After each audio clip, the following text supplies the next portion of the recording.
Drop Nation, we patiently waiting. Let's go. Yo, love to everybody that's just now signing up for Drop Nation VIP for free.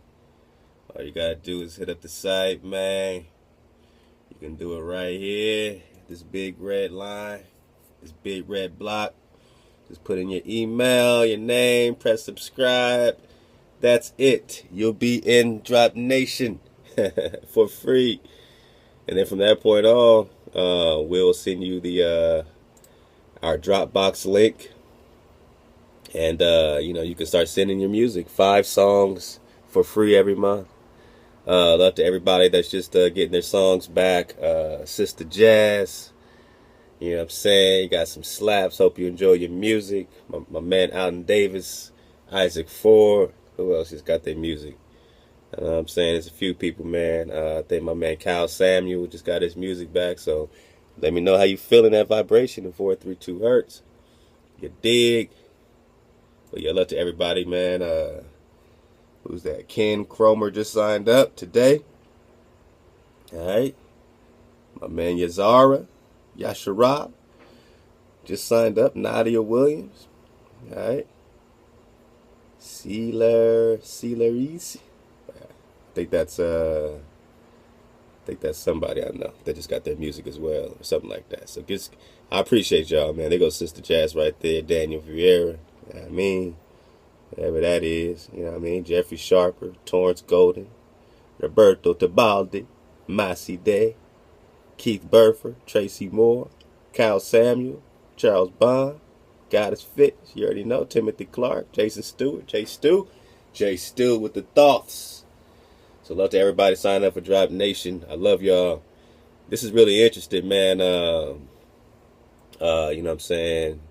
One of our brothers hit me up today, man, with a great comment. I think it says Scopio. You know who you are, brother. He said, man, it reminds me of Avatar. And other brothers been saying the same thing. I just haven't really looked it up. But then when I look up Avatar and these trees, man, if you ain't seen the tree drop, this is part 3. So I advise you to catch up. So you know these are giant trees, and that what you consider trees are just the little bushes and brushels. You know what I'm saying? Bushes and brushels. Little twigs compared to what the trees actually were. And just like Avatar, what they do, cut them down. Why'd they cut them down? Because they were cutting down the frequency. Alright? So, fair use. You know what I'm saying? We ain't playing the movie. But I just wanted to show you what the frequency was. Minus these guys. Imagine you. This is your tree, right? So this keeps all the data.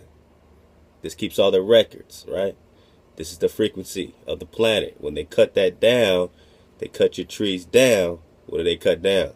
The entire ecosystem. So now you got trees like this. You know what I mean?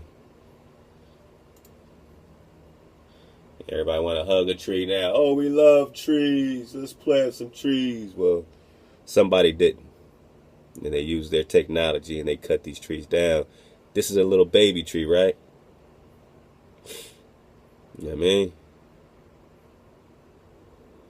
These guys are getting warmer. And even this one right here that they're standing on, they're just standing on a branch of the tree. Now, these are silicon trees, iron, precious metals, all that. You know what I mean? They could build a whole city out of one of those, branches from the real big boys. You know what I'm saying? So they found all your stones, everything that you consider precious, all these things. A lot of them came from these trees, Getting back into it,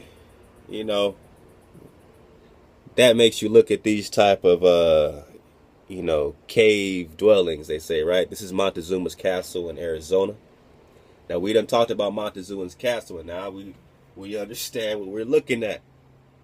That's why I said, you can say, I'm going to go pray to the mountain. Or, I'm going to go cry unto the mountain. But if you don't know if the mountain is a tree or not, then maybe you don't see the big picture. Maybe you don't see that this Montezuma's Castle is built inside of a tree stump. A giant tree stump.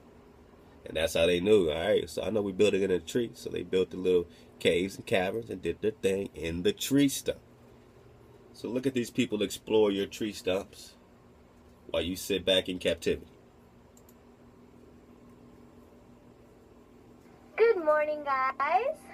Mommy was coming out here to let baby go potty, and guess what we found on our handle of. Here's just zoom in so they could see it better. What do you call it? Stick leg? It's called a walking stick. I think it's its real name. But do you see it, guys? Yeah. Walking stick. They're just hanging right there. Here, Bryce is going to grab it. Bryce might. You go grab it and then put it on Daddy. He's going to the bathroom right now. Okay. You have to be careful though, because it's on. I googled them and it said that they can't snap into like a stick, especially their legs. They're so thin. It's so funny because they don't move. They just sit there. Oh, look there it is. Oh, it's so cool. It just doesn't. It doesn't look like a bug at all. Don't be scared, Bryce. Walking stick. Ah! Don't let it fall in the trash. It won't. It's gonna fall down there. It can't hurt you though. So Jeez. Get it, Bryce. What is up, my clan? Welcome to day 1293. It's Thursday and our last full day here on our fall break travel excursion, I guess you want to call it that. We are here just at the visitor center of Montezuma's Castle, and it's all of our first time visiting this. We've driven by the sign. I don't know if that was. Oh, you've been here before? Oh, Tiffany's been here before. Excuse me, Miss Traveler around the state has been to all these places. That's why she's like, oh, I need to go back there again. She's not gonna be impressed, but anyways, me and the kids are excited because it's our first time, and it's really cool. Like we basically come right off the highway. It's only about a mile and a half off the highway, and you come up around this little bend right here, this little like cliff, if you will, and down here is Oak Creek. You can kind of see it's like kind of lush and green, and there's actually some water down there, and it's totally cool because it's like Arizona desert, bam, lush forest. It's crazy. That's how Arizona is, man, guys. this down here looks like a wall.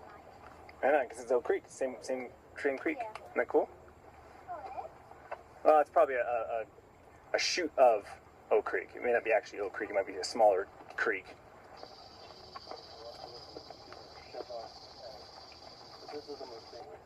And there it is. Look at that.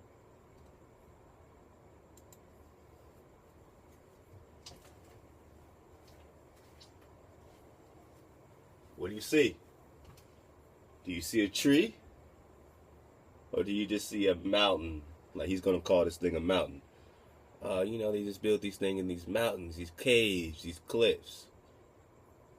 That is a tree stump. They knew they were building in a certain tree. Which tree is calling you to live in? Right on the side of the mountain. How cool is it? In the side of a mountain, how cool is that? In the side of a tree stump, how cool is that?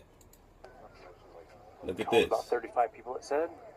Montezuma. And they're predicting about 150 to 200 people that lived in the community around it. And there it is. There it is. Do you see a tree stump? You see how some technology just snapped this damn baby off, man. This must have been a special tree cutting technology, man. They made sure they got rid of all of our trees, just like Avatar. And now you see a mountain. I see a tree. Let's keep going. Just zoomed all the way out. You can see it just kind of sitting right there on the side of the mountain. It's like, bam, someone built that.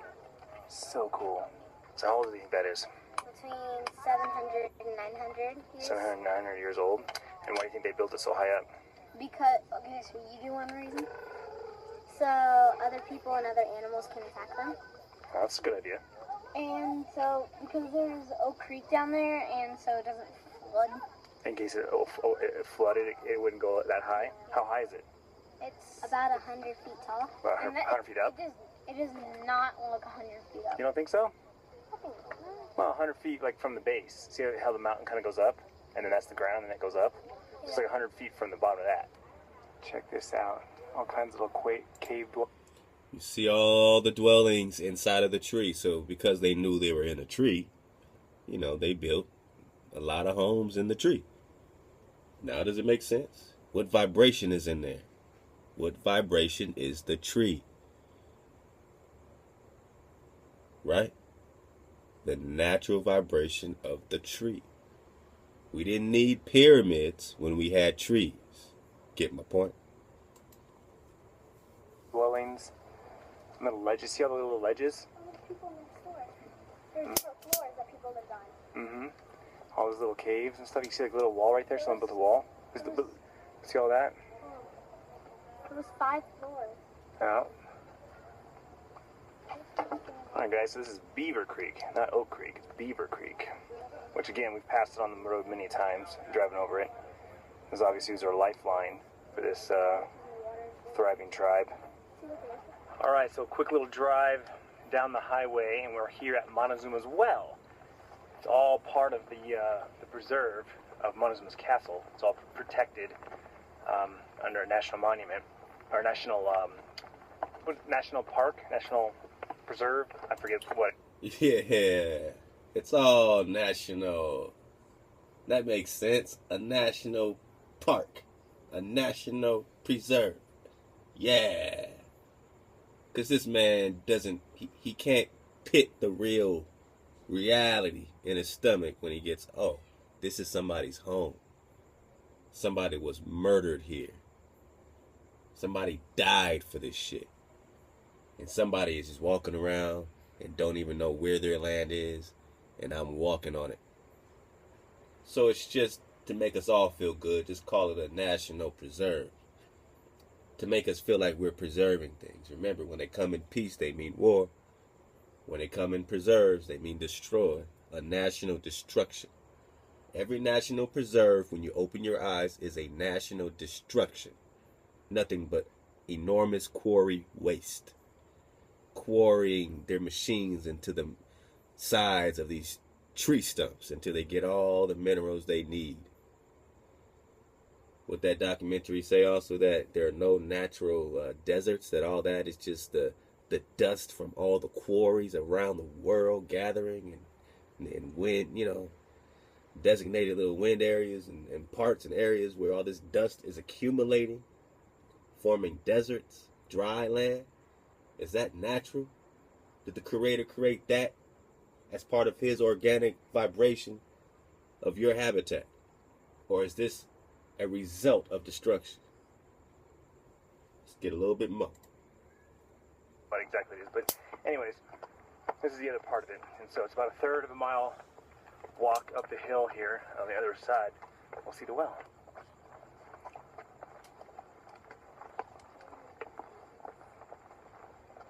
And here it is. Look at it. Isn't that crazy? It's like a natural well surrounded by these rocks. There's some dwellings underneath and on the sides. A couple of them there, a couple caves, a couple cave holes back there. These people were just living, man. Pretty cool, huh? They weren't living in cities. They were just living. For real living. So reading the signs here, there are no fish in this Really? well. You don't think so? It's full of leeches and Oh. like a... There's no fish no more, y'all. You just had to drop that. There's no more fish, guys. There's just leeches and bullshit in here now. Let's keep it moving in this national preserve. This enormous wasteland. Used to be a giant vegetation tree. This enormous wasteland probably looks something like this.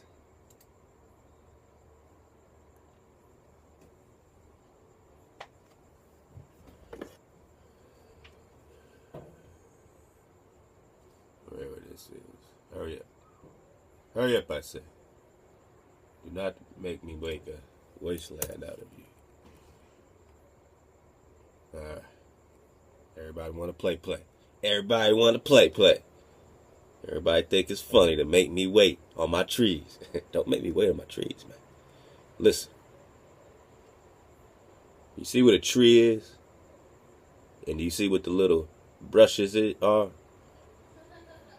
Now, this ain't even up to scale, honestly. I mean, this is really, you know what I mean, take this and take it all the way to here, and that'll be the the tree trunk. They're still not giving it to you, but they're getting closer. And that would be the entire tree. Put a mountain from this tree to that tree. Just put a mountain. You know, act like that's a big mountain. And that'll be your tree stump. But as far as the element, I mean, you see what the element was. Just look at the oxygen. Look at the drawing of the oxygen. Imagine the oxygen. Imagine what you were capable of when you could breathe. Isn't hey ya, isn't that not breath? To breathe, breath, existence, life. In the primitive root verb, is that not hey ya, breath? Did they not take our breath away when they hijacked us? Man. Yeah, yes. People keep asking about the no hijacks allowed shirts, and those are really about to come hot off the press, man. So keep supporting. I'm much, you know what I'm saying? I really appreciate y'all. Much love to Veronica Perkins. I don't want to forget you. You know what I'm saying? Great sister. She's the second one to buy a shirt right off the site. So, you know what I'm saying? Love to Veronica. Love to Catrice Green. Catrice Green actually sent a beautiful picture, man. I hope she doesn't mind me doing this. I said, please send me a pic so I can put it on the site, my sister. Let's see if I can figure this out right quick. Pull this out. Catrice Green just sent me a pic. I think this is it. Catrice Green. Beautiful, beautiful, beautiful, beautiful, beautiful. She is rocking the drop. She is in swag frequency. What can you tell Catrice Green? Honestly, what can you tell Catrice Green right now? Can you tell her she don't got the drop? Can you tell her who she is? And if you can't tell her who she is, how can you tell her who she's not? Drop Nation. When I say Drop Nation, I'm talking about Catrice Green.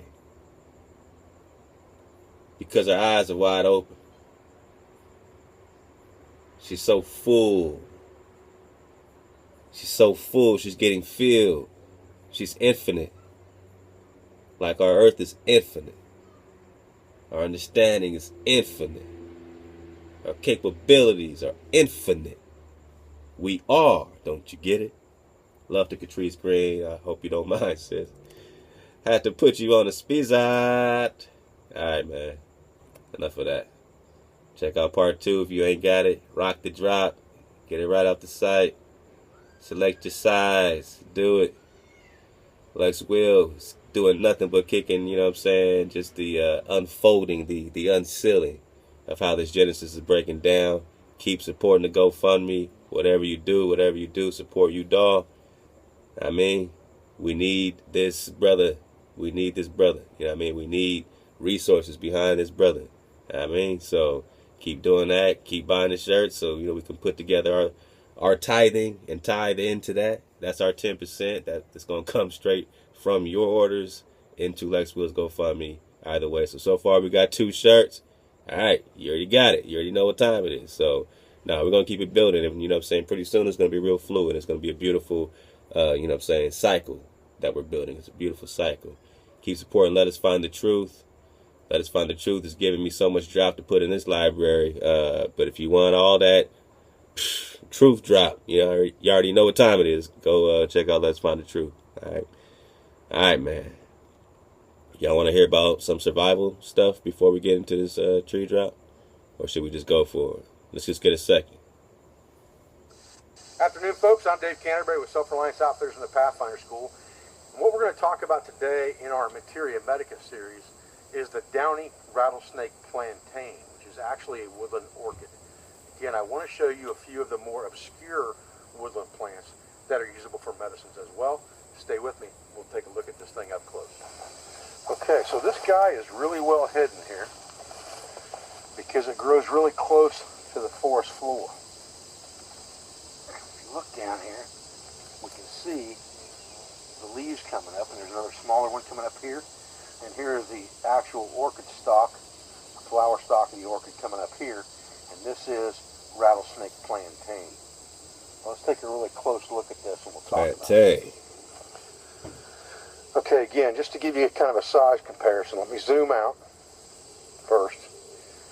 And and then zoom back in. I've moved the debris out of the way. And the way I saw it was that flowered stalk coming up. Otherwise, I probably wouldn't have seen it walking through the woods. So we'll get close up on it here so you can see it better. And then we'll talk about it. Now, let's talk about a couple things. Before we get into the medicinal portions of this thing, let's talk a little bit about this rattlesnake plantain. First of all, it's called rattlesnake plantain, but it's not actually a plantain. It is a woodland orchid. It's not in the plantago family at all. It is an orchid. If you look at it, the reason it's probably got the name rattlesnake plantain goes back to the Doctrine of Signatures, and it looks like snakeskin. So probably it was thought to be good for snake bites and have the same drawing properties as plantago major or plantain, which we'll talk about in another video. But if you look at it from a different perspective in Doctrine of Signatures, it also looks a little bit like membrane. And that is what the plant is good for medicinally. It is a demulcent which acts directly with the mucous membranes. It's good for dry, irritated membranes like in the throat and in the nasal cavity and things like that, because it is mucilaginous to soothe irritation. So what I would do with a plant like this is I would use this plant in a infusion with very little liquid, and I would probably use it for a gargle for a sore throat, and then I would drink that infusion to help ease an irritated type cough. They say that this plant is rare. In this part of Ohio, it's not rare.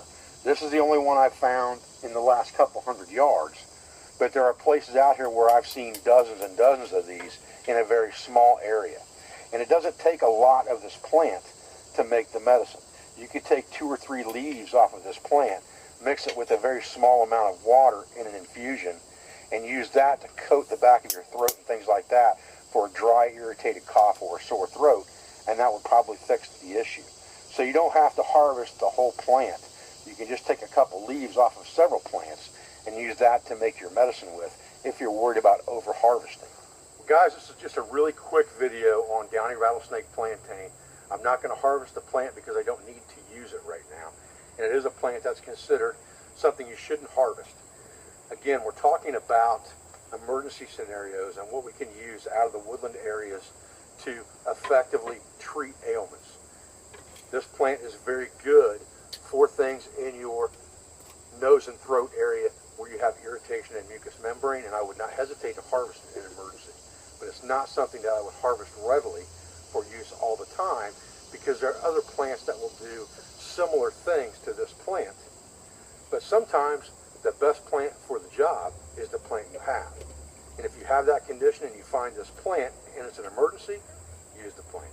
I appreciate your views. I appreciate your support. I thank you for everything you do for our school, for our family, and for our business, for all of our sponsors, instructors, affiliates, and friends, and I'll be back with another video as soon as I can. Thanks, guys. All right, that's Dave Canterbury, Self-Reliance Outfitters. Check out his joint. I think he's Wilderness Outfitters on YouTube.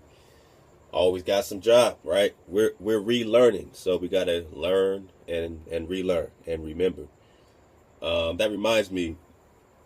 Just love to you know what I'm saying, our doctor, you know what I'm saying, Sebi, you know what I'm saying. I know it's a lot of swirl around, you know what I'm saying, the death of Dr. Sebi, you know what I mean, and you know, it's just when you see all these holistic doctors being taken out and all that stuff that's going on, you know, a lot of them are disappearing when they're in custody already, and he was in custody, you know what I'm saying, you know, all this information is coming out. Kings to who's that? Professor Griff, you know what I'm saying, Zaza and all them, man. You know what I mean. You know what I'm saying. Got to drop on so much, so many great elements, man. But it hurts, man. It really hurts to say, okay, well, we don't know his final call. I mean, he's done so much with the, you know, our diet, the plants, the curing of so many of these, you know what I'm saying. We just dropped on the AIDS, and he's curing AIDS with plants. He's attacking, you know what I'm saying, the, you know, removing the mucus out the situation, you know what I'm saying, with the electric diets, and it's eating things that are alive. And that's why I love Professor Spirit, Pro Spirit so much, you know what I'm saying? Because Professor Spirit, you know what I mean, breaks so much down, man. You know, he takes it, you know what I'm saying, to such a beautiful, you know, place himself with the mucus free. And so much has grown from Dr. Sebi, man. So, you know, we want justice, man. You know what I'm saying? It just doesn't make sense, you know, the timing of how you see these holistic doctors, you know, being taken out by the big companies, right? You got somebody curing cancer like Dr. Sebi. You got somebody curing AIDS and all these other situations like Dr. Sebi. You know what I mean? Then you become a threat. And we're just tired, man, of being, you know what I'm saying, like, it's clear that we're a threat. It's clear that, you know what I'm saying, whenever, you know what I'm saying, we find ourselves, of course, we're a threat to the matrix, right? Sometimes, at some point, shit got to stop. At some point, the shit got to stop, man. So, you know, peace to the family. I just want to share that. You know what I'm saying? Again, he's inspired Chef Candy so much in what she's doing right now with her recipes. And, you know what I'm saying? She's doing it for Dr. Sebi, man. She's doing it for our truth, our ancestors, man. That no matter where they're at, man, they got such gems, man. So we got to understand the electricity. And when we do that, we understand energy. When we do that, we understand that Dr. Sebi, his energy, man, has spread. And we can continue. And no matter what happens to our physical bodies, we don't have to live in fear because we can spread, because we are energy. We're all around this place. Even if they cut down the trees, we're still, you know what I'm saying, surrounding them with truth, man. Love to Styles by Nina. Put me back up on the pale horse, man. Now the queen is going full Monty, man.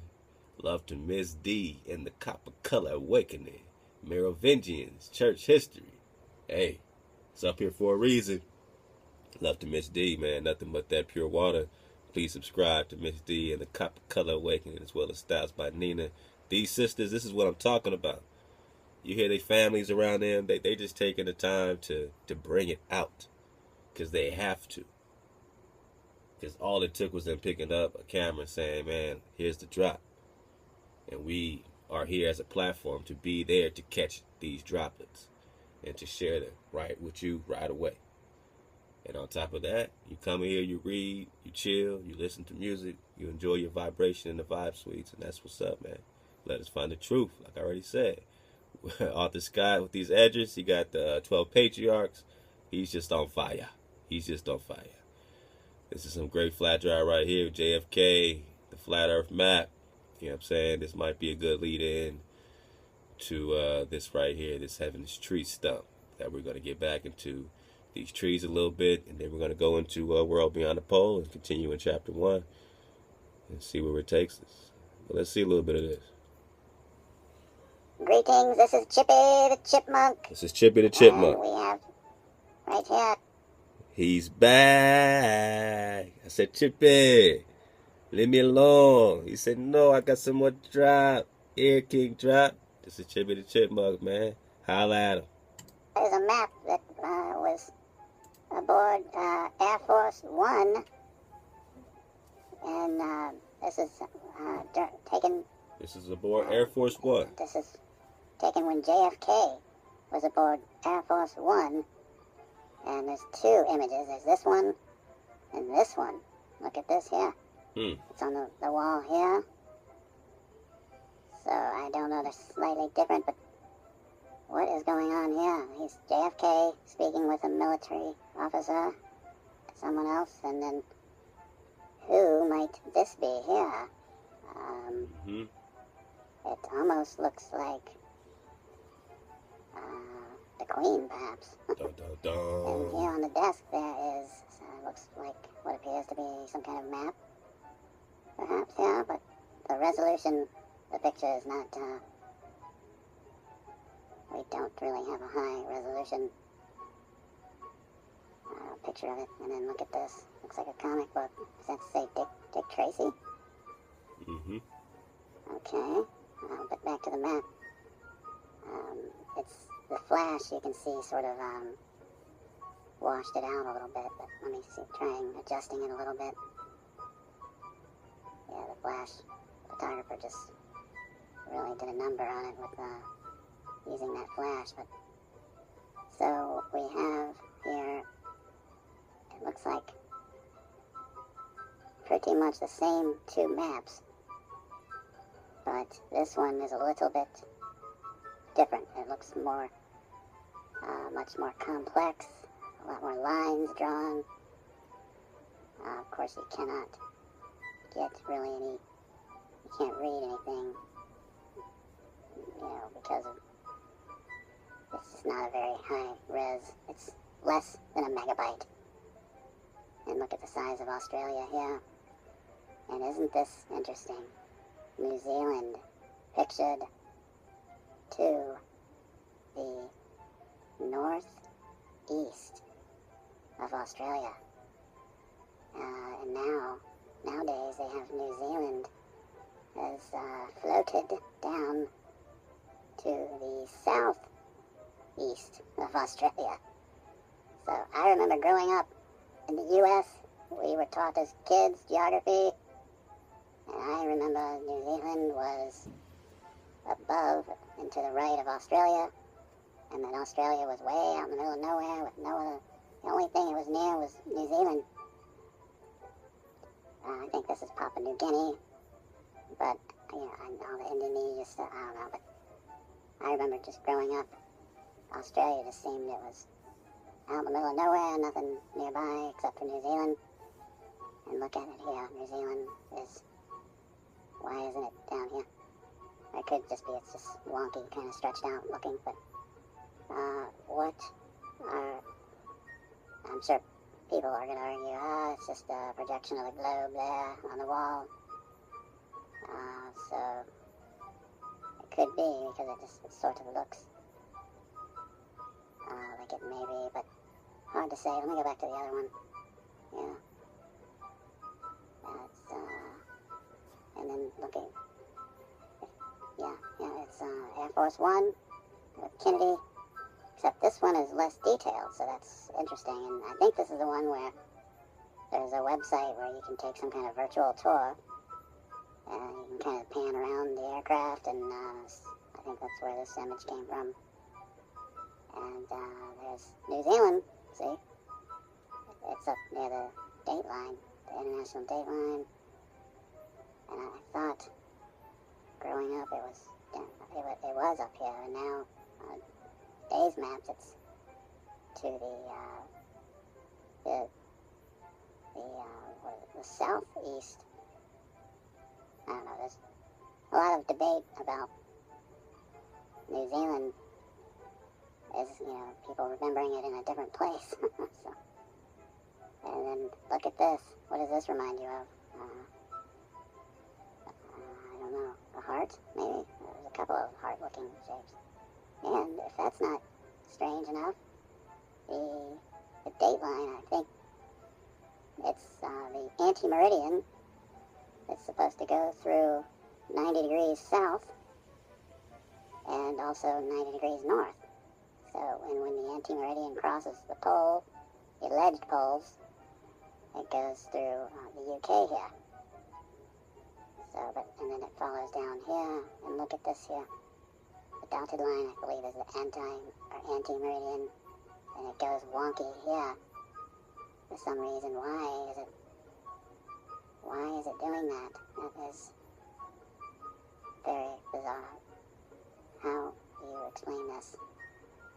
I don't understand why it's not a symmetrical line, and it just goes kind of wonky there. So that is a little bizarre. And then also this here, you've got this meridian here of the heart looking thing. You've got one going this way and one going this way. It's kind of a heart looking thing here. So you see, I don't know if you can kind of see that. One of the lines stops here, but the other one goes through. So I don't know. I'm just not familiar with this type of map. And you can also see nautical miles here. And it says here, 10,000 nautical miles, 9,008, 7, 6, 5, 4, 3, 2, At 1,000 was pretty interesting. I don't know if this is just has any accuracy whatsoever, or if it's just a piece of artwork. I don't know, because I mean 10,000 nautical miles, and then if they got 0 degrees, 30, 60, 90, and so on in increments of 30. I can't quite read this side. But anyway, so that. Does anybody else feel like they have us stuck on a clock, like a watch? Like, doesn't it seem like this would be like some type of, like, cold watch face? And then we're kind of webbed into this web. And whoever controls the interface, the web. Remember, in the hijack, what I'm saying? Matthew 28. This Jesus says, all power now has been given to me under heaven and earth. He's talking about the first heaven, the one that they're bound in, because they can't go to any higher heavens. And now all power has been given to me. Go make your disciples, make your followers of me, motherfucker. He says, go. Now I got the power. See, a lot of Christians say, well, Jesus is God. Well, then why is he now declaring he has power over heaven and earth? If he's God, he been had power. You don't have to transfer power if Jesus is God. The same power. We're talking about two different entities.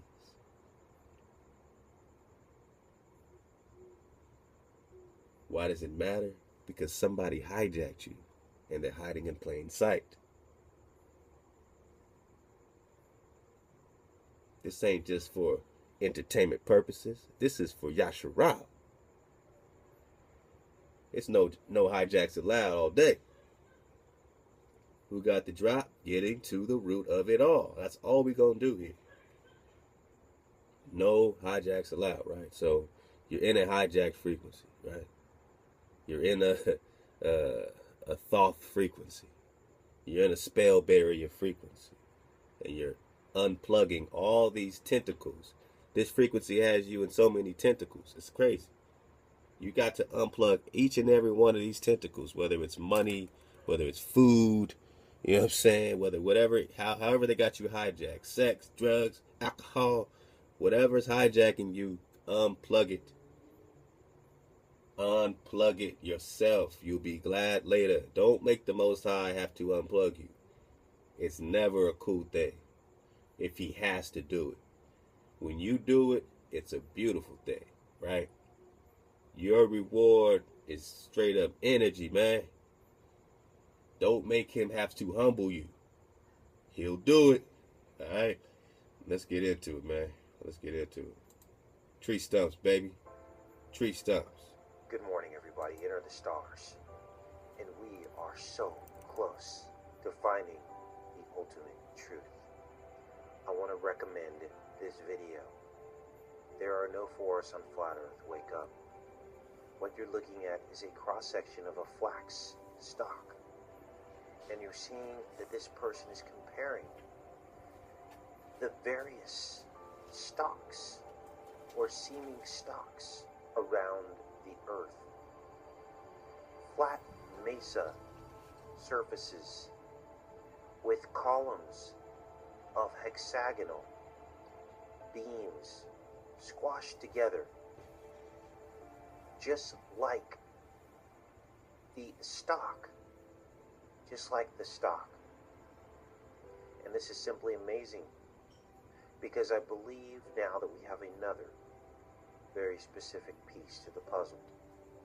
That these stalks that are coming up out of the earth, coated in a skin, just like the skin inside of the flax stalk. I believe that these were all hyaloid canals, conduits to heaven. And this is just simply amazing, because this was the missing piece of the puzzle.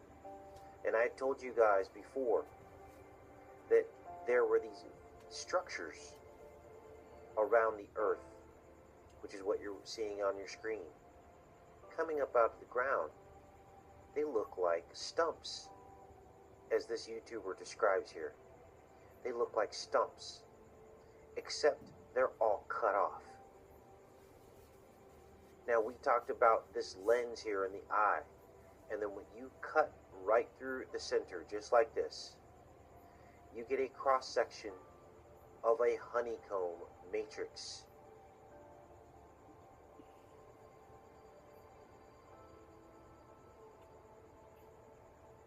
We also talked about the different areas around the earth.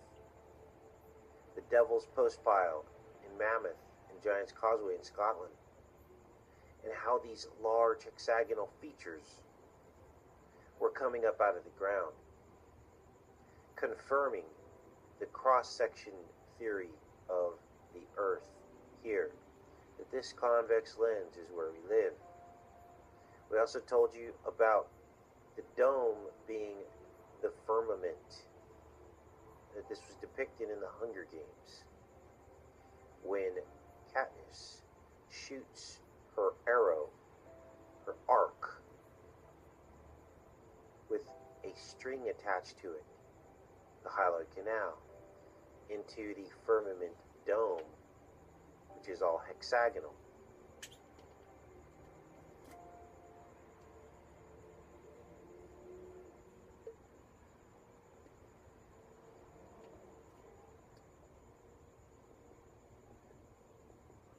Just exactly what you're seeing on your screen on the left.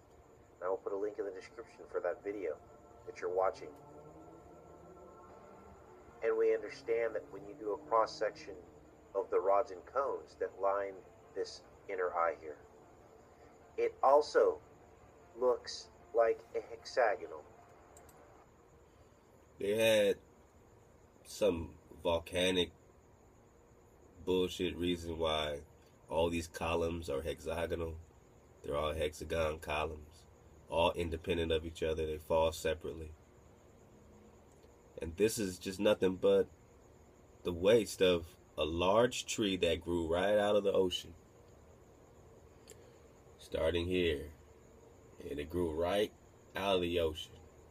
And that's just the fibers of a large tree stump. But you look on Wikipedia, whatever it's called, oh, it's just a mountain formed by volcanic. Haha. Why would they lie to you about trees, you say? Why would they lie to you about trees? Why would they tell you east is west and west is east? Why would they tell you come from Africa?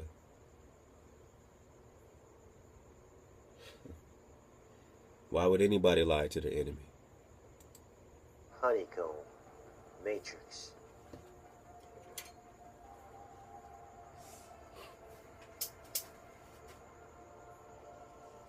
And this is the prison, you guys.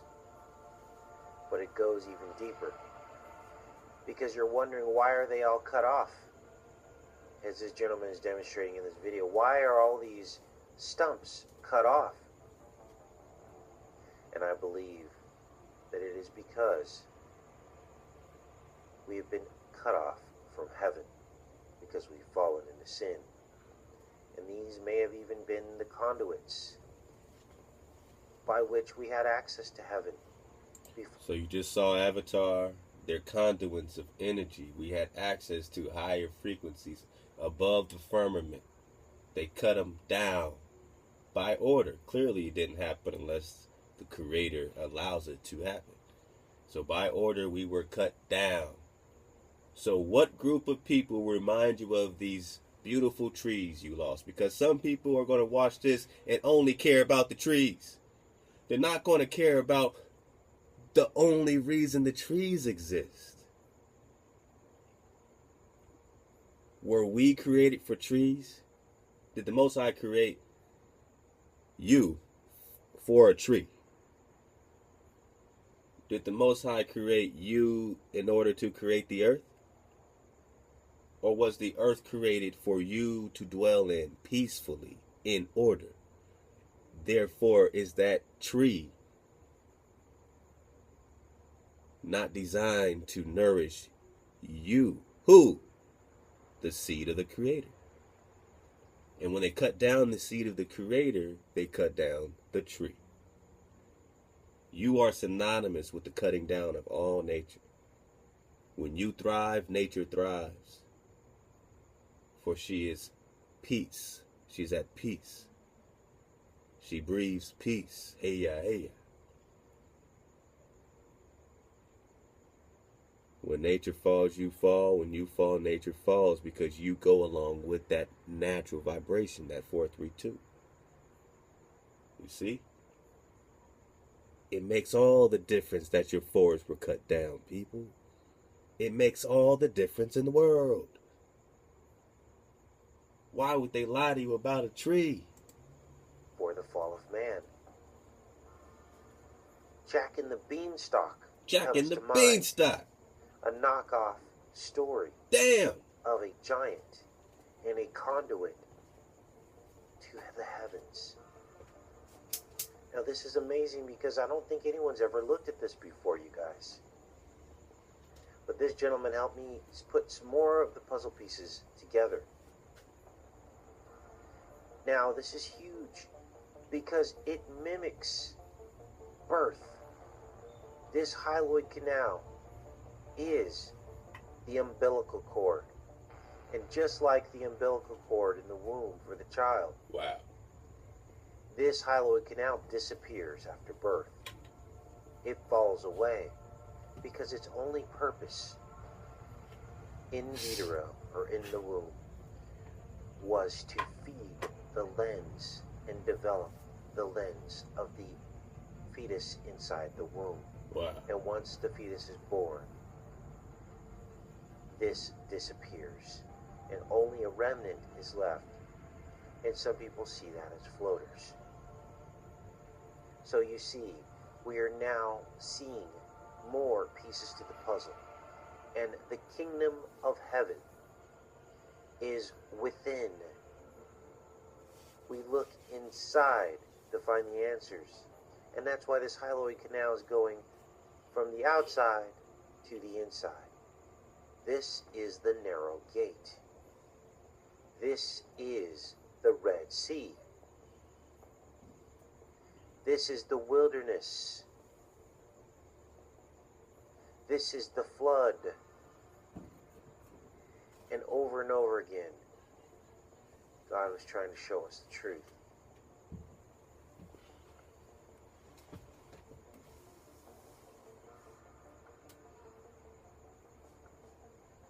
And here we see the side-by-side that this YouTuber puts together for us that so effectively shows that these, in fact, do look like tree stumps. And on your right, you're looking at the rings of certain trees that seem to resemble the honeycomb matrix that we've been talking about. Were these conduits to heaven? Was this the fall of man? Possibly the angels at the gate guarding the garden.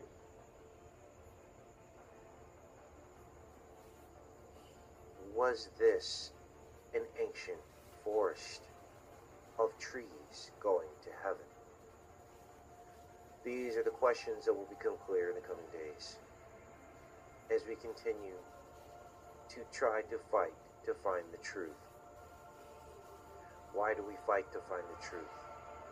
Why are we so relentless in our search? Because we know deep down in our heart that we've been lied to. We know we've been lied to. And we know that the truth is out there. And the controllers of this world do not want us to find it. Alright, so y'all can check the rest out there, man, on the drop. But he's right, the truth is out there. Whoever controls what they control does not want us to find these things. So we just drop them. We drop them because we're supposed to drop them, man. I mean, what are you here for, you know?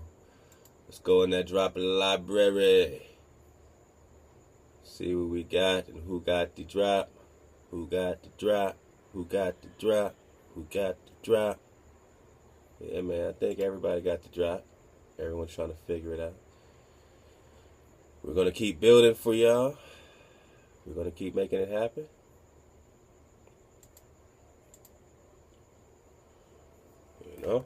It's time to vibrate. Don't be late. Love to everybody. You know, I just want to, you know, I had a great conversation today with a sister. I took my children swimming. She was from Chicago.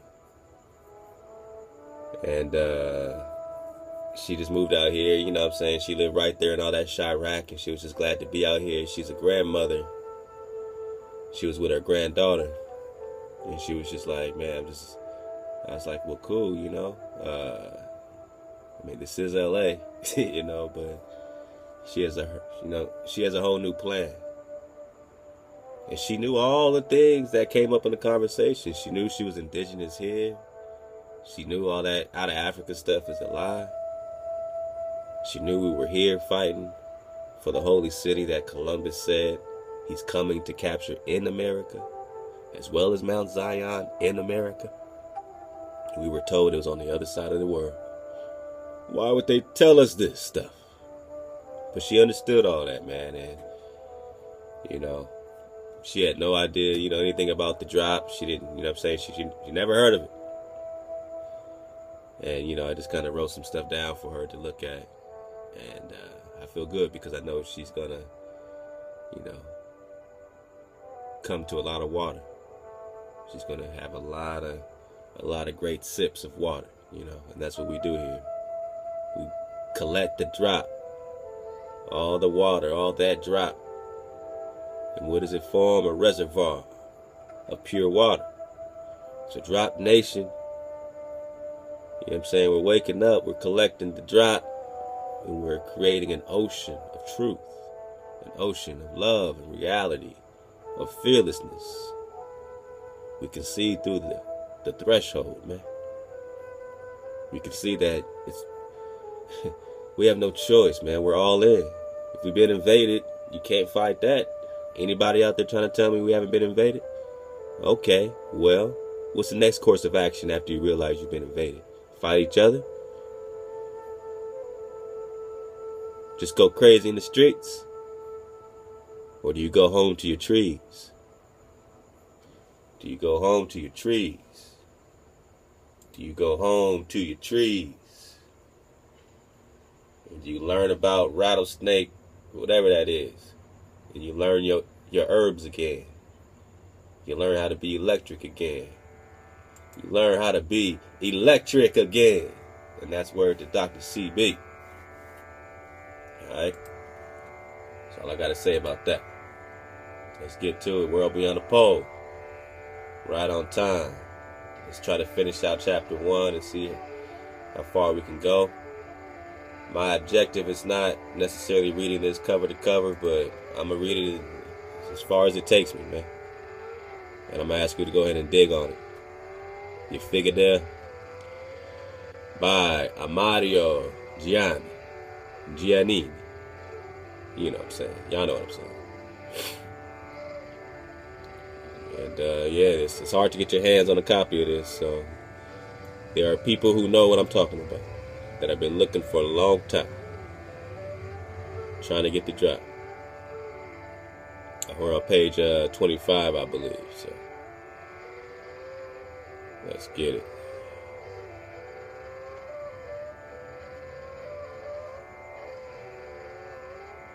I mean, this poem is so cold, I gotta read it one more time. The tangible and real on which our lives are based was yesterday's ideal, a rosy picture traced by some quaint visionary, impractical, half-cracked, crazy, painted his fantasies airy everywhere, and now it's a solid fact.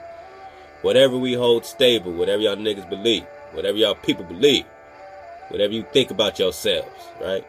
Whatever we hold stable, dependable and sane, was once a hopeful fable of castles built in Spain. Before the fact, before the fancy, before the deed, the dream that builds by necromancy, witchcraft, the hard material scheme. So all your towers that shimmer, your lamps that light the sky, were once a tiny glimmer within some seer's eye, some magician's eye. Time makes our empire scatter. What happened to your empire, Negro? It's scattered. What happened to you, Negro? You were scattered to the four corners. Is that not prophetic of us? It's not our Creator right every time. Time makes our empire scatter, but we shall build anew. For only visions matter, and only dreams are true. Burton Brady, got to drop. Let's go, man. Page 25. And y'all got the book in here. You can go in the library anytime, so don't act like I'm holding you up. You want to read it, you could have been ready. You came here to be interrupted. That's where the author Scott. You know what I'm talking about. You know what I'm talking about. All right, where we leave off, man. So much drop. I think we're right here. I'm going to get it back right here. All right, let me get this. All right, let's go. In that initial 1927 recital, it was shown that the theory... wait a minute. Let me make it bigger before I jam y'all up. Look at this. Oh. Now we're there. Now we're there. In that initial 1927 recital, it was shown that the theory of isolated stars and planets is founded on illusion, and was asserted that every celestial area is definitely attached as the human legs and arms are connected with the torso. Every celestial area. So everything you think is space ain't space. Everything's connected. Land, water. It was explained that such physical attachments of celestial areas and the physical connections of celestial areas with the terrestrial are always of land, water, or ice. It was further disclosed how at that time conquest of the celestial could be established by penetration of land existing beyond the imaginary North Pole. Imaginary. You're in somebody's imagination, people. So when I say wake up, no offense, but you're asleep. You're in somebody else's vision. You're in somebody's imagination. You have to wake up out of it and go to your forest, your mountains, which are trees, imaginary North Pole and South Pole, or the true geographic centers of the supposedly isolated globe Earth. Such movement from polar areas was described as leading directly into celestial areas appearing up or out from the Earth. The first day's audience with the cardinal occurred under the burning intensity of the August sun, which too ardently embraced the cardinal's brightened garden, and the sun's warmth, in conjunction with a dreamer's dynamic recital, soon tired the aged prelate. The audience was adjourned in mid-afternoon. On the following day, the unprecedented recital was continued with a description of what every area of the Earth's outer sky surface would present to observation from stratosphere darkness and from other land areas of the universe. It was explained that the unified terrestrial outer sky surface would be detected as luminous and deceptively globular in isolated areas. Deceptively globular. Deceptively globular. You're not on a globe. You're not isolated in isolated areas. Hence, the terrestrial sky would present the identical star and planet pattern projected by luminous celestial sky areas. So these people are scientists. They're doing observable, repeatable science. Science means that you do question these things and you do seek it out. Now scientists don't speak against fact. When in real science there is not fact, there is only that which you can prove. If you can't prove gravity, it's not real. Some people say, oh, you can't prove your God, it's not real. Well, I can prove that there's a tree. So who did that? Some accidental universal fart Big Bang did that tree?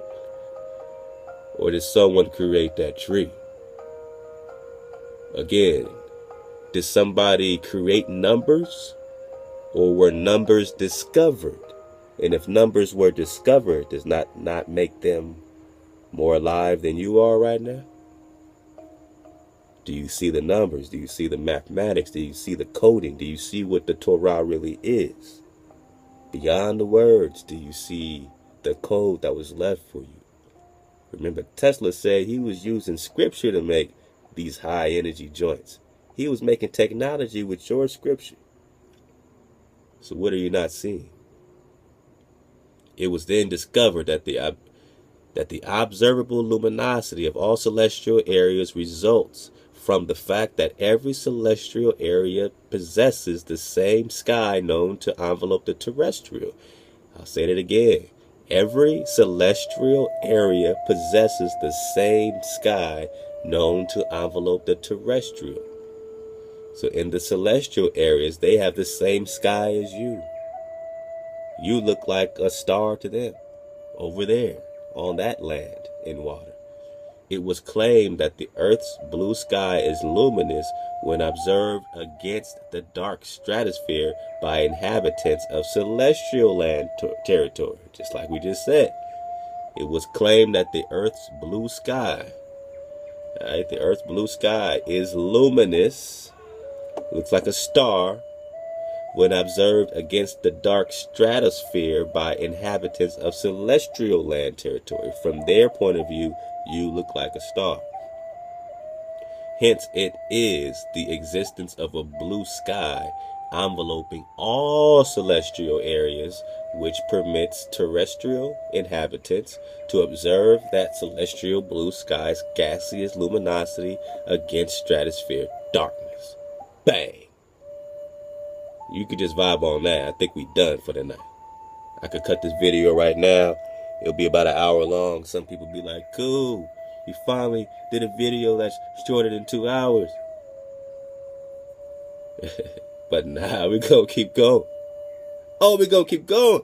In 1927, y'all know I'm crazy. 1927, science was without knowledge that any terrestrial sky area would be luminous when observed from beyond the sky. There had been no stratosphere observations on photography which could have shown the appearance of any terrestrial outer sky layer. The first observation and photograph was achieved by the stratosphere explorer Professor Auguste Picard in May 1931. It only approximated a view and photograph of terrestrial sky areas from stratospheric darkness because Picard had not achieved sufficient altitude for a completely dark stratosphere background which would properly express outer sky luminosity.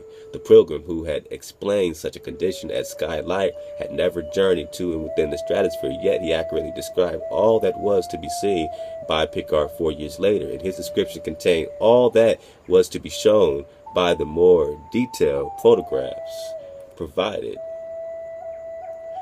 through a U.S. Air Force stratosphere ascension over the Black Hills of South Dakota in 1935. In addition to records of stratospheric cameras in 1931 and 35, he described in minute detail that which was photographed by the U.S. Naval Research Bureau V-2 rocket cameras in October 1946. Such photographs procured at an altitude of 65 miles showed an oblique angle, a deceptively disc-like and isolated sky area over White Sands, New Mexico, and adjacent territory. These rocket camera photographs and subsequent naval research stratosphere photographs at greater altitudes hold most sensational confirmation of physical continuity. Physical continuity. So they're showing you the documentation that man, this is experimentation, man.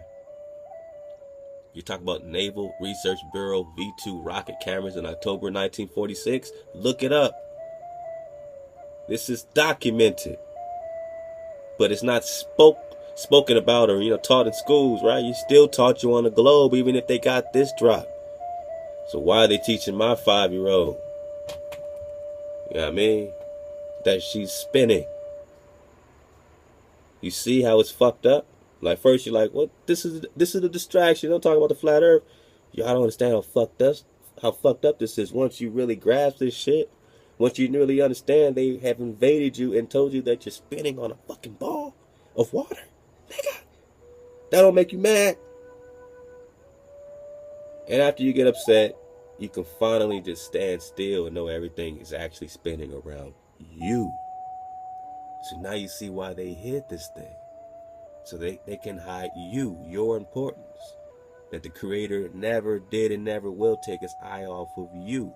There's not a bunch of balls of water all over the place. There's one Earth. And every little luminosity is just an extension. It's just an illusion. It's just, you know, it's just that we're not seeing the tree. We're just seeing the mountain. Now you can look up and maybe you can see the tree. Maybe you can see the tree. And we're going back to a time when mountains were trees, man. The unabating heat of the second day's audience at Brighton's necessitated early retreat to the cool sanctuary of the Cardinal's mansion, where the recital of endless worlds and the manner of their conquest was continued.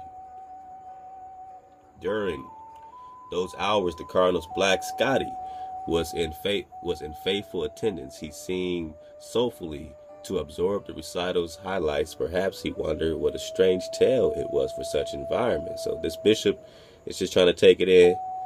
Yeah, I mean, he's completely hijacked. He's trying to see what's going on. The recital described optical illusions resulting from the function of the human eye lens, and it was shown that such inescapable error of the lens had to be reproduced and enlarged upon all photographic and telescopic lenses, which all patterned after the optic lenses. It was explained how lens function demands lens convergence. Lens convergence. So let me say that again. It was explained how lens function demands lens convergence, and how such lens convergence produces the deceptive curvature, which in turn is developed by the lens into disc-like proportion, reflecting the roundness of all lenses. It was further related how lens property and function demand that every telescopically observed area of the celestial deceptively appear to be globular and isolated. Oh! It was further related.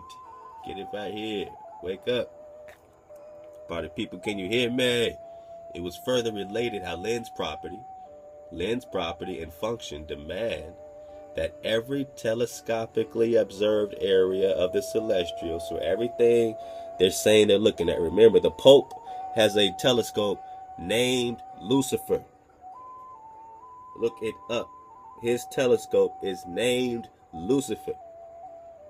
The fallen one, Christos, the anointed of the Greeks, Christos, Jesus, Zeus, Christos, Lucifer.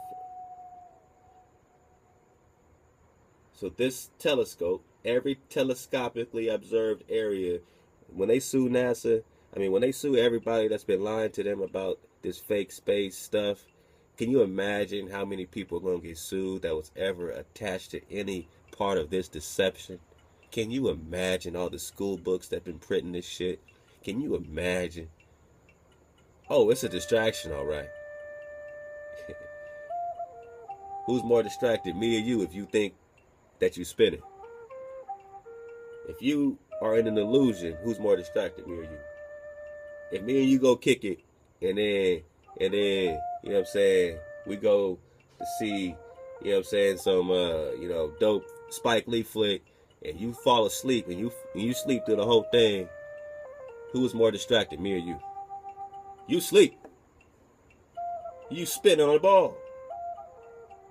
It was further related how lens property and function demand that every telescopically observed area of the celestial deceptively appeared to be globular and isolated.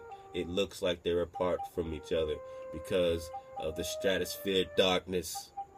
It was then rightfully asserted that every area of the Earth's continuous and unbroken outer sky surface would express the identical deceptions which, when observed and photographed from the proper altitude and stratosphere of darkness and from celestial land areas. In other words, all observation of terrestrial outer sky areas from stratosphere depth and from any celestial land area would hold the illusion that the terrestrial territory is comprised of innumerable luminous and round bodies,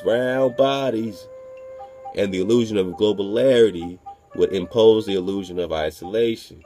The illusion of globularity would impose the illusion of isolation.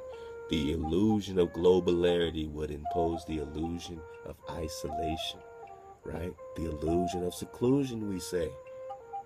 Therefore, if the portrait produced by luminous outer sky areas of the terrestrial would be a replica of that produced by luminous celestial areas. Convincing evidence would be had that astronomical observations of the celestial details with luminous sky gases covering the celestial as they cover the terrestrial. It logically follows that apparent globularity and isolation of celestial areas is illusion. To use a recent but most inadequate caption by the New York Times, November 5th, 1952, the planets are connected. Bang. The Times account attributed such a conclusion to the California Institute of Technology. Okay, it seems fitting to note here that the author in 1928 expounded the physical continuum in the presence of Dr. Robert Andrews Millikan, then president of the Institute at Brighton. In 1927, the term star and planets were held to have meaning only for the mathematical universe. The mathematical universe, the illusion, the matrix, which is based on or developed from the hypothesis founded on illusion, man. Oh, man. Come on. Wake up. Read it. I gotta take a sip of water.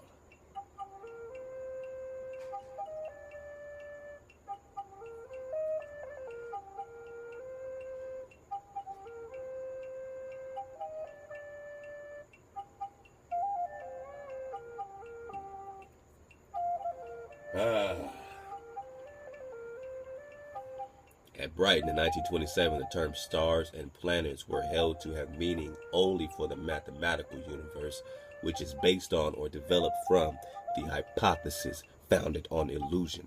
Conclusions herein related negate the existence of astronomy, star, and planet entities within the bound of reality and reason. They have application as isolated entities owing to the world of the illusionary. Thus, the conclusion in the world of reality holds that such assumed entities are lens produced, GoPro lenses, lens produced. It is perhaps timely to present a note for readers unfamiliar with the Copernican theory. That theory, postulated in 1943, assumes that the Earth, as an isolated unit in space, assumes that the Earth, as an isolated unit in space, rotated daily on an imaginary axis while prescribing a secondary motion in its yearly journey towards and away from the sun. Come on, man. Do y'all believe this shit? Read it. Do you believe that anymore? Do you believe the Copernican theory? Do you believe the Darwin theory? Evolution just happened. There's no God. Don't they both hide God? Is not Copernicus the Darwin of astronomy? Copernicus is the Darwin of astronomy. They both hide the creator. They both tell you you're not important. You just happen by accident. Evolution. You just happen. You know what I'm saying? You're just a little ball and there's a billion balls and the creator. I mean, how can the creator be real if he has to manage all these balls? He has so many balls to manage.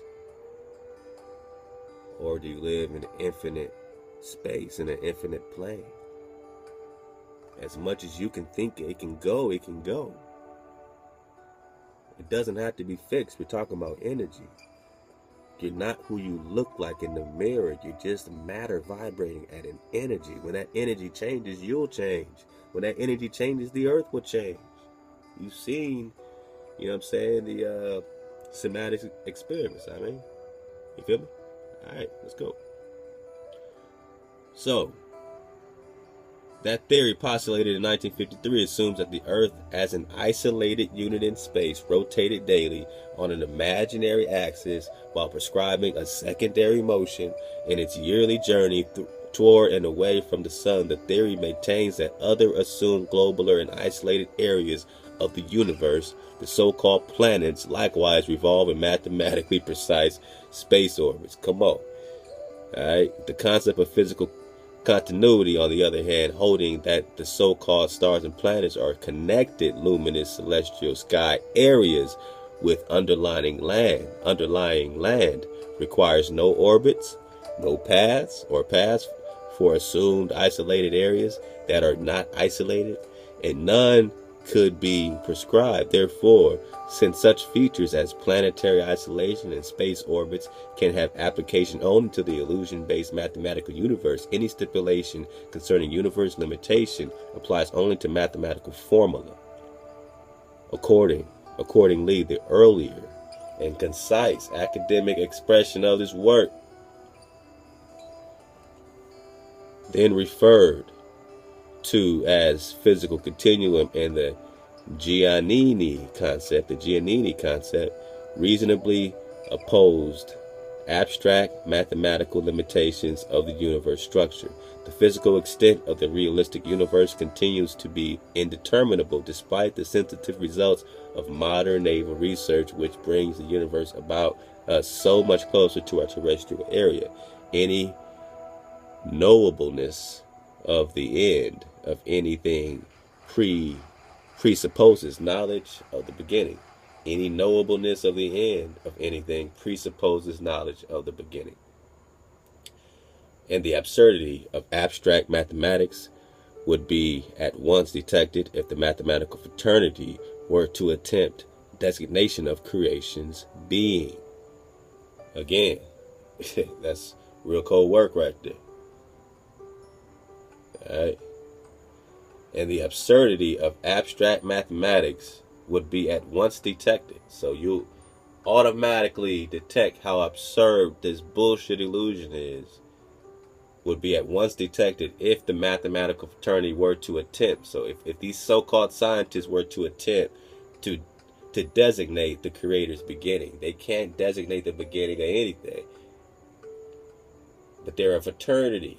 They're a society that's linked in with the church and the system, and they teach, but they cannot designate the creation's beginning, right? Though mathematics may designate a mathematical end without knowledge of the realistic beginning, such an end can hold value only for the abstract universe of the astro-mathematician. It has nothing to do with the structure and extent of the limitless universe of reality. With today's superior view of the universe reality as acquired through research of the past 30 years ago, it may be gleaned that Galilean mechanics are no longer required. Their purpose was to fortify the assumptive framework of the Copernican system. The laws propounded by Galileo had no consideration for the then unknown natural law which governs the realistic universe. They had application only to that artificial universe embraced by the Copernican formula. In the light of modern events, the premise upon which that mathematical and mechanistic universe was erected is proved to be illusionary. Hence, there can be no further purpose for the mechanics intended to sustain a premise of illusion. There could be no further purpose for the mechanics intended to sustain a premise of illusion. So you wouldn't need the same mechanics that you think you would because of gravity in reality. It's just premised on illusion. And that's why even right now you can click the links on every YouTube. I believe I still have it up, of the NASA, coming out of their documentation saying their mechanics are based on flat stationary, model of flat stationary Earth. A model of a flat stationary Earth is how they base their mechanics. They're flying machines in real life. They don't do it off of you spinning on a ball going 1,100 miles per hour from west to east. In August 1927, the Cardinal was afforded a mental view of the polar extremities of a supposedly isolated globe Earth. Then, as the view was extended beyond the imaginary North and South Pole points, he observed how the polar ice barriers diminished and they were replaced with mountain ranges, freshwater lakes, and abundant vegetation. As the voyage continued, realization came that the terrain and the prevailing atmospheric density corresponded to conditions at the Cardinal's familiar Brighton estate. in that mental journey on the physical plane with the earth. But beyond the earth, it was then understood that to reach apparent up areas of the celestial, one need not shoot up or out from terrestrial level. One need only move straight.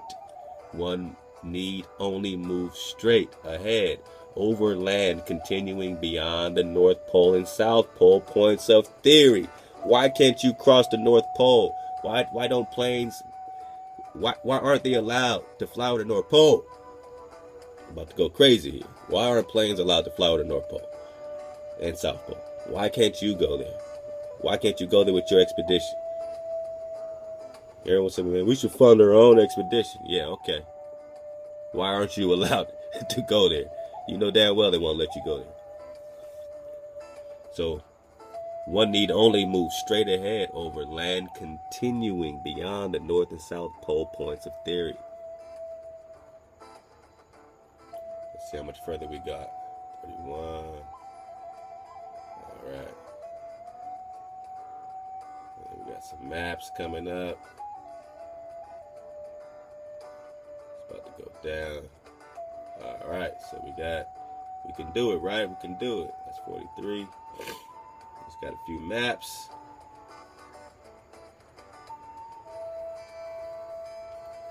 Forgot where I was at. Which page was I on? Anybody remember? All right, here we go. All right, we can do it. Oh, yeah.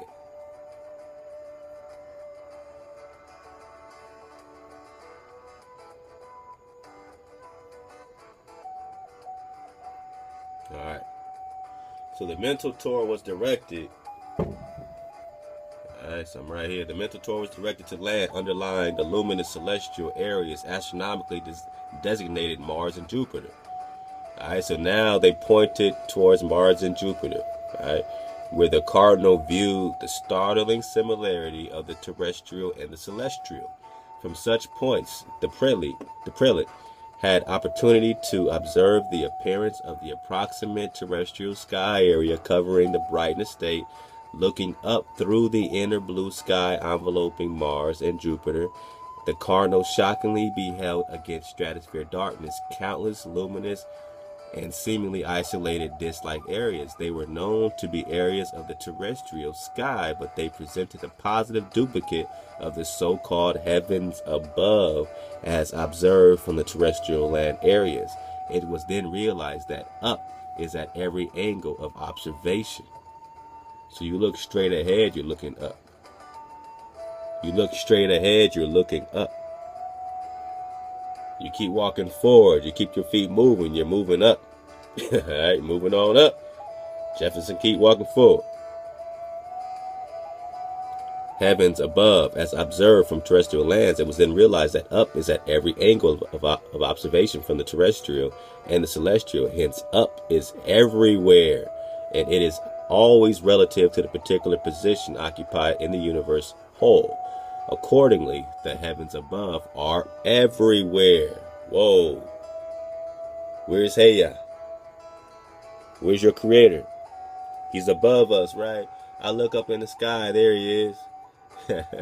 He's up, right? He's everywhere. The energy of the creator is everywhere. The breath is everywhere.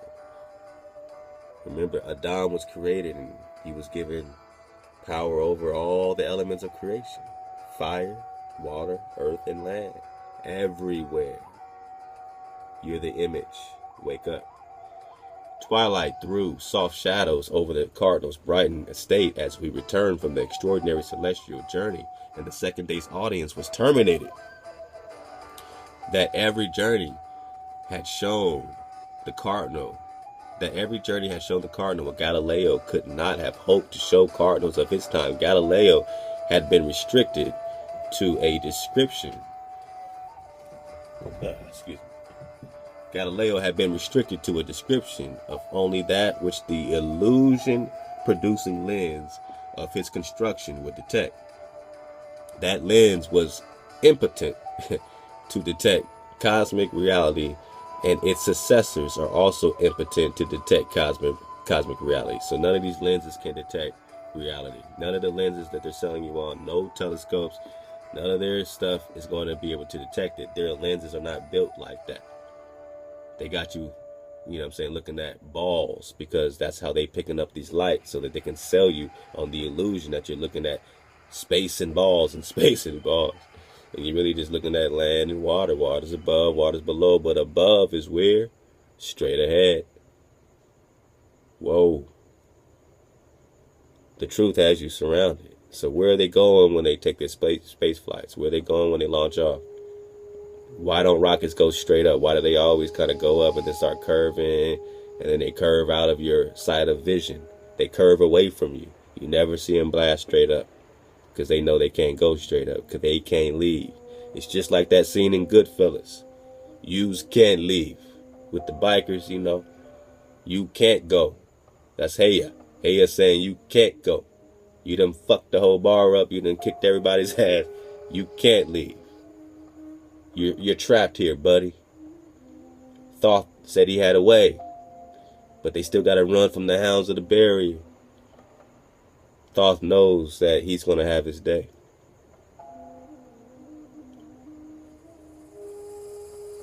The illustrious cardinal realized the import of what had been shown. As his guests prepared to depart, he remarked, "If it is so, the whole world will know of it." As the departing guests slowly trod the garden walk, where seeds of truth have been sown, the cardinal's black Scotty scampered over the green. Some of the seeds of that day's planting at Brighton were to sprout within 4 years. Through the original stratosphere ascension of Auguste Picard, others required 8 and 20 years, respectively, through the U.S. Army Air Corps stratosphere ascension of 1935 and the U.S. Naval Research Bureau V-2 rocket flight of 1946. Contrary to popular belief, no explorer had penetrated beyond either pole prior to 1928. No explorer had penetrated beyond either pole prior to 1928. They just found you here, people. They just found you in a new world. Both poles are over here, north and south. They were trapped. They were just swimming around the Mediterranean Sea. They couldn't even get out to the true ocean.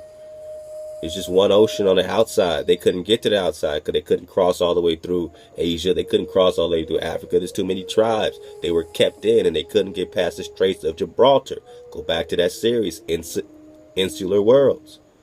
I think it was a 2 or 3 part series, Insular Worlds. They were trapped. Then they finally broke down the partition. They finally got free. And they came over here like wild beasts and destroyed everything.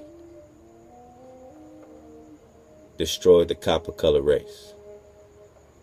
But it was our destruction.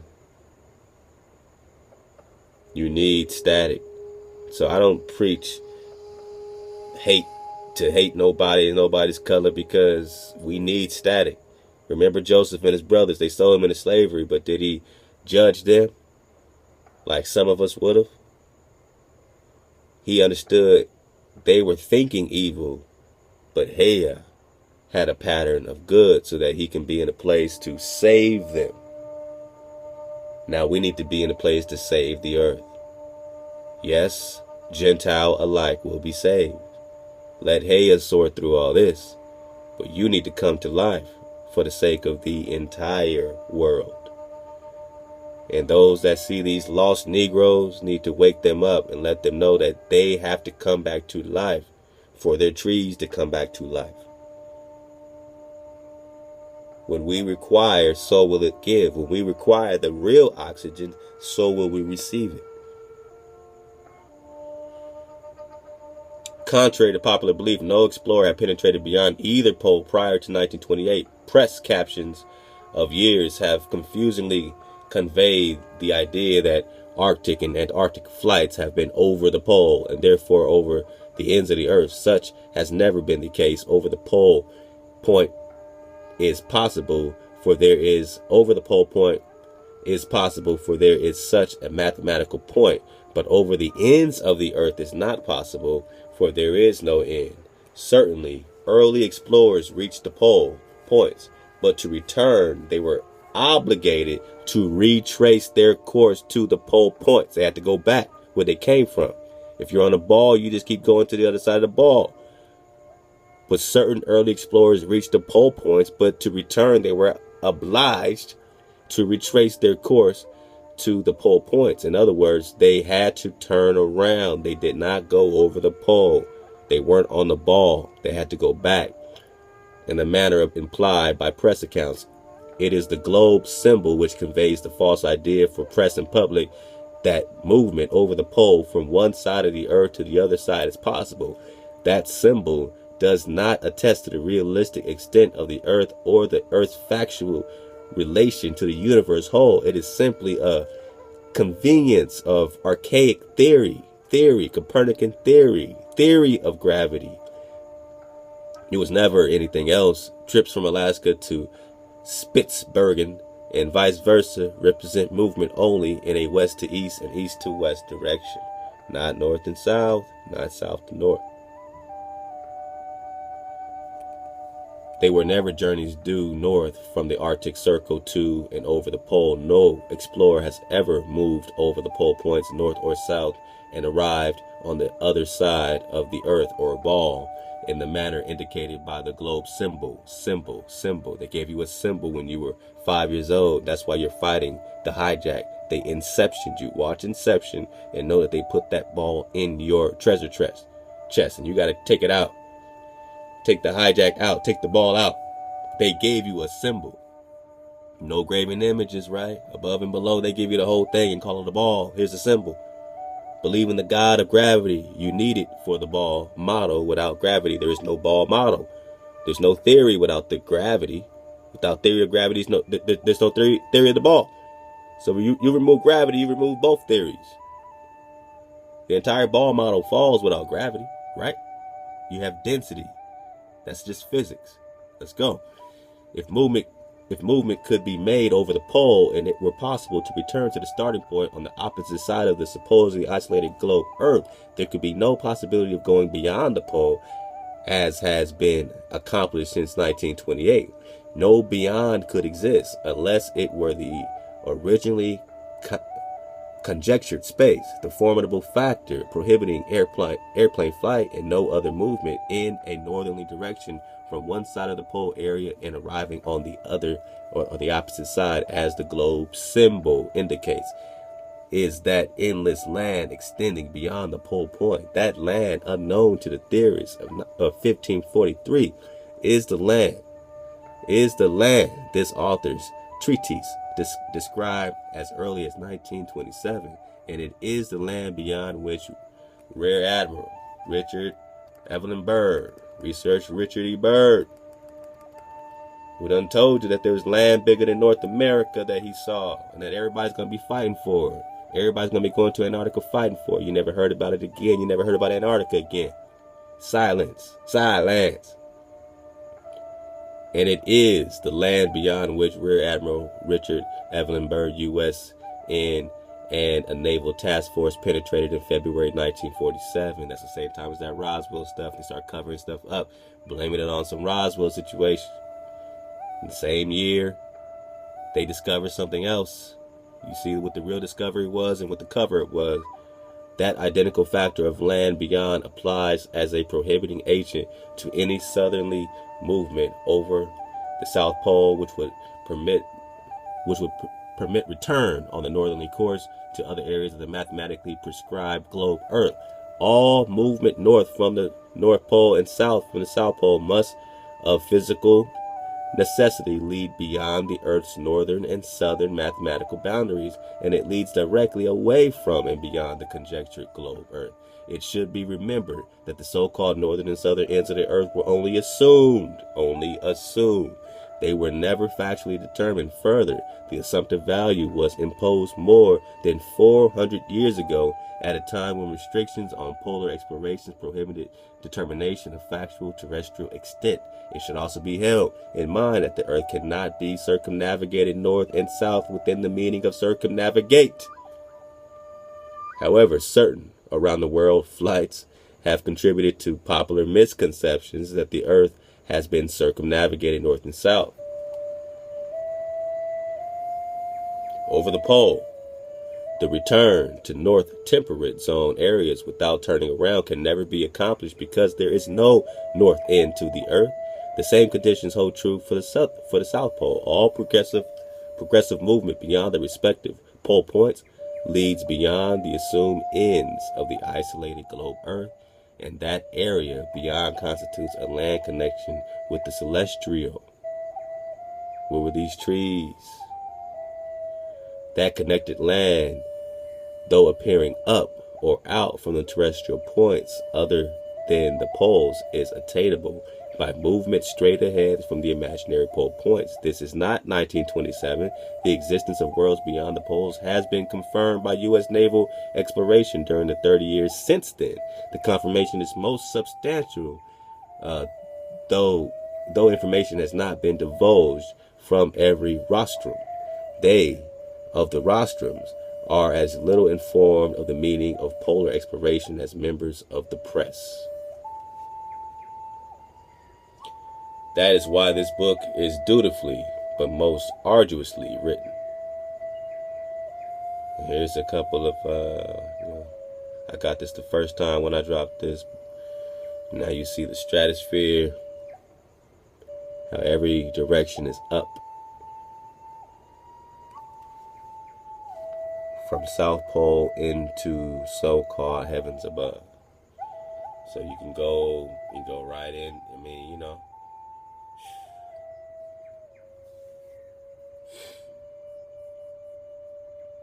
In every direction.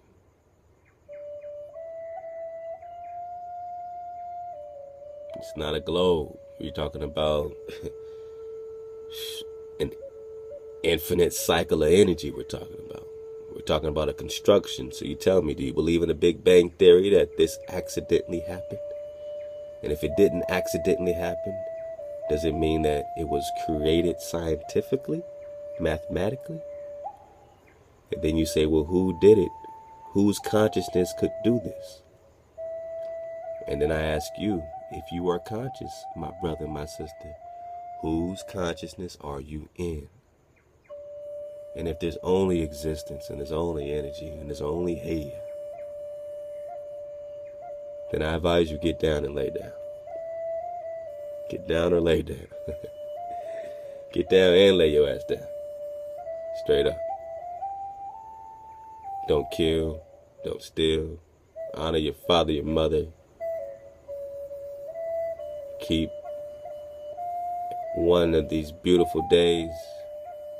Keep your Shabbat. Just keep it, man. Vibrate with the land. Give the land a Shabbat every 7 years. The land is supposed to, you know what I'm saying, nurture and grow every 7 years. So you're talking about a divine timing once a week. I mean, a divine timing for the earth every 7 years. Your jubilees, it's all timing. It's all nature. Birds know their right time, right? All these species, they all know their right time to do this and to do that. So what's your right time? You need to get your timing back. They lied to you. Endless connecting land beyond North Pole discovered by February 1947 by Rear Admiral Richard Byrd. So this was the endless connected land from North Pole into the so-called heavens, from the South Pole into the heavens, every direction. Land, ice, water throughout the universe. Water's above, water's below. This is confirmation. Your scripture ain't lying. Firm, fixed, and immovable. It doesn't say you're spinning. It says you're firm, fixed, and immovable. U.S. Naval Force Flight 2,300 miles beyond South Pole, January 13, 1956. Connecting land discovery beyond the South Pole, December 1928 by Rear Admiral Richard E. Byrd. All right, capture, sir. So he had a co-signer. The universe as it must deceptively appear as it has been misinterpreted throughout the ages. So it's a deceptive appearance, and it's been a misinterpretation of a disconnect. Land to sky, 7 to 10 miles, oxygen. Land to sky, 7 to 10 miles of oxygen. So you only get 7 to 10 miles. So the Most High only allows you so high. You're built for this land. You're built for this ecosystem. Don't you get it? You're not built for any other place. There is no other planet for you. This is your ecosystem. This is your playground. This is your order. You're built here. Just like a dolphin swims in a certain, you know what I'm saying, part of the ocean, whatever the case is, terrain, whatever it is. You know what I'm talking about. I mean, everything has a polar bear is where a polar bear is supposed to be. A polar bear does not send his children, you know what I'm saying, to a grizzly bear to raise them. They can't teach a grizzly bear can't teach a polar bear how to be a polar bear. Nor can these people teach you how to be you. If there's that distinction in bears and birds, imagine your distinction in your tribes. But they hijacked you as if we're all just one family. And how come everybody did not suffer with us? So everybody will not rise with us. The created universe as it exists on a physical connected plane with the earth, where every area is endowed with identical earth attributes. 7 to 10 miles of oxygen, so that's the difference. Alright, everything looks above, in a blank stratosphere because of the deception. It looks like that. In reality, there is no up. It's just everywhere. Everywhere is up. So up into the sky, you only get 7 to 10 miles of oxygen. Stratosphere is any part of Earth's luminous outer sky. As proven, it's just another star or planet. As proven, it's just another star or planet. So any part of the Earth's luminous outer sky, as proven, is just another star or planet. So it looks like stars and planets. It's just another part of Earth's luminous outer sky. So when these people are worshiping the energies of this Zeus, right, this Jupiter, they worship Jupiter, they worship Saturn, they're worshiping areas of this energy. They're worshiping these energetic areas of the celestial, but they're trapped there because they still can't get above the firmament. Above this is higher vibrations. Or should I say outside of this? You know, you can go up or you can go out. As you spiral out, it's higher vibrations, higher. But you are the center of it all. It all appears to revolve around you.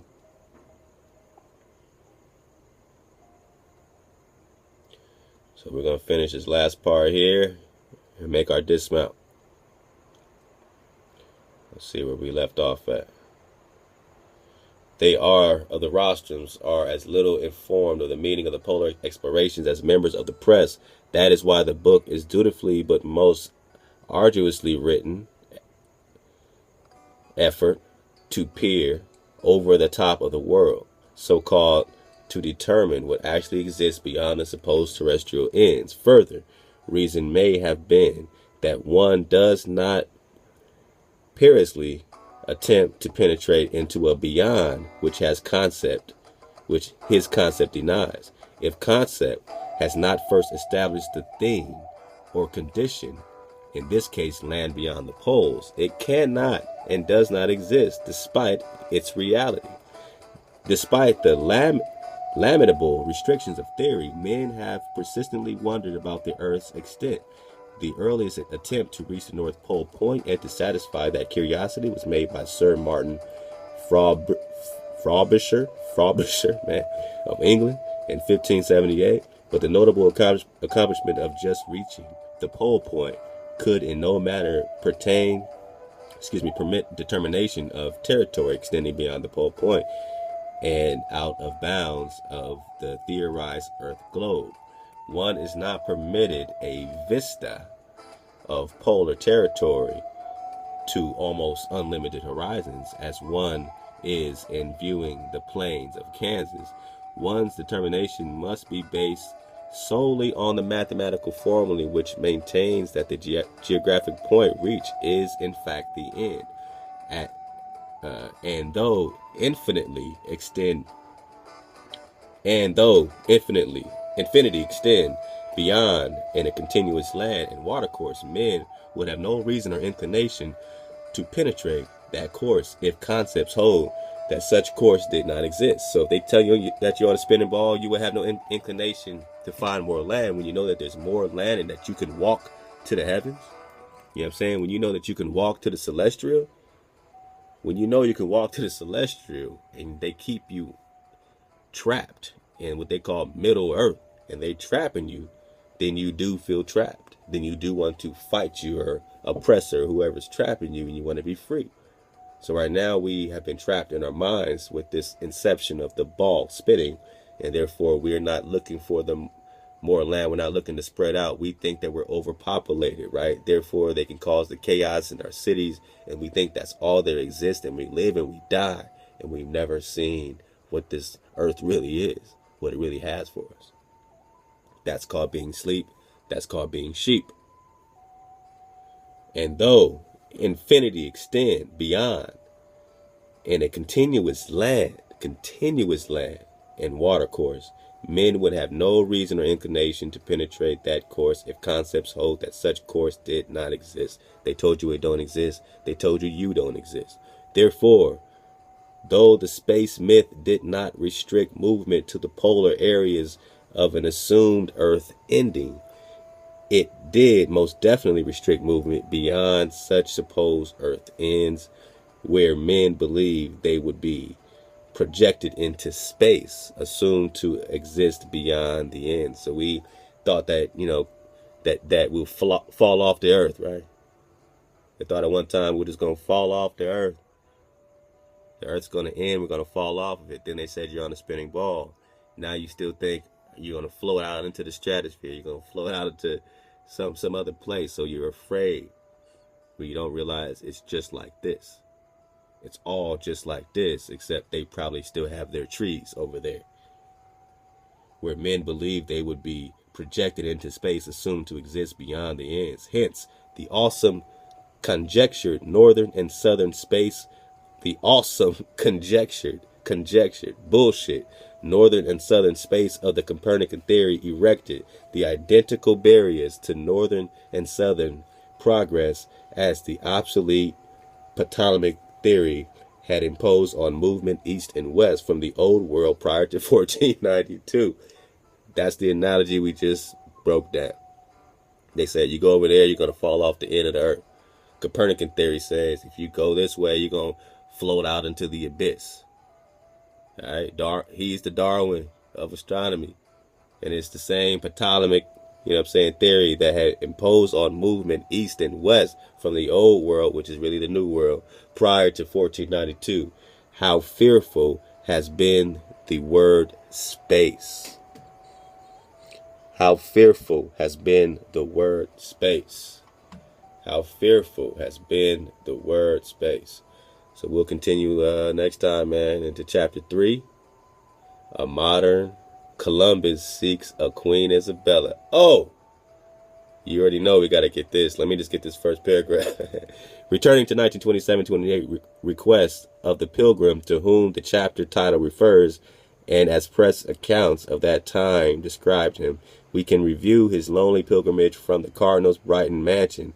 So this is all about you, people. We still talking about your indigenous behind, along a lonely homeward course, and in the disturbed visual of ensuing months and years, he was taunted by the Cardinal's parting words. If it is so, the world will know it. Silently, but no less firmly, he answered their thudding echo. Yes, my Cardinal, it is so. And by God, the world will know of it through my telling. For I will tell you, though earth and hell oppose me. He could not then foresee that the combined forces of life would weave the pattern of his movement so that he must tell, even though it beggar him of all worldly values and leave him outcast in the eyes of men. Outcast in the eyes of men. Outcast in the eyes of men. Thank y'all for vibrating in the Drop Library. You know what I'm saying? Keep coming here. Keep, enjoying the frequency. Keep enjoying the frequency on the site. Always see what's going on, see what's happening next. And keep, enjoying the drop, man. We are a nation of people waking up, collecting the droplets of water. We do have the drop. We do have the pure water. Believe in yourself. Believe you are energy. Stay up, suit up, choose up. On to part 4.